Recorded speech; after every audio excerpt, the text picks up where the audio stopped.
Allahu Akbar, Allahu Akbar. Assalamu alaikum, j'espère que vous allez bien. Bienvenue dans cette vidéo. Très importante, Jésus-Christ injuste, coupable ou juste innocent. Jésus a prié à Gethsémani, prière terrible. Il était angoissé, il était triste, il a demandé à Dieu de ne pas mourir et il voulait que cette coupe s'éloigne de lui, c'est-à-dire cette épreuve de la mort. Mais Jésus est-il exaucé par Dieu? Question. La réponse se trouve dans la Bible.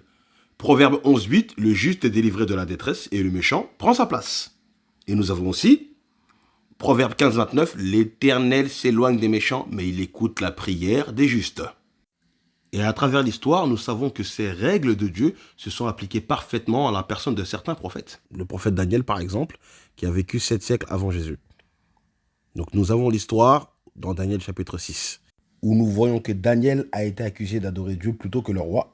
Et Dieu l'a sauvé quand on l'a mis dans la fosse au lion, qui est bien connu, car il était innocent et il n'avait rien fait. Et le roi a ordonné qu'on sorte Daniel de la fosse au lion parce qu'il a eu confiance en son Dieu. Et il a ordonné à ce que ceux qui avaient accusé Daniel soient châtiés par les lions à la place de Daniel, conformément au proverbe. Donc Jésus-Christ, juste, coupable ou innocent?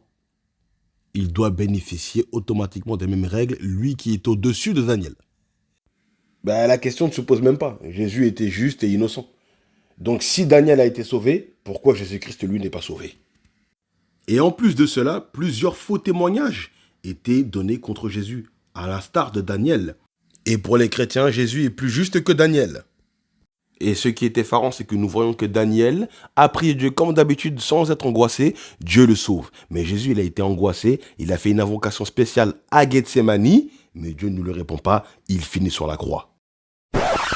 Et selon nos frères chrétiens, des centaines de prophéties de l'Ancien Testament se sont accomplies en Jésus. Mais ces règles des proverbes ne s'accomplissent pas en Jésus. Il ne peut pas en bénéficier. Comment c'est possible?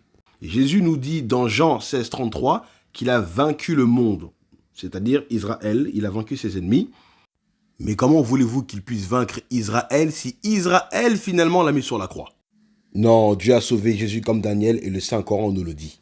Rappelle-toi, quand Allah dit « Oh Jésus, certes, je vais mettre fin à ta vie terrestre, te débarrasser de ceux qui n'ont pas cru et mettre jusqu'au jour de la résurrection ceux qui te suivent au-dessus de ceux qui ne croient pas. » Donc ici, Allah avait annoncé le sauvetage de Jésus, son triomphe, ainsi que les vrais croyants qui le suivent, sa communauté. Il n'a pas été tué par qui que ce soit parce qu'il était juste, saint, innocent.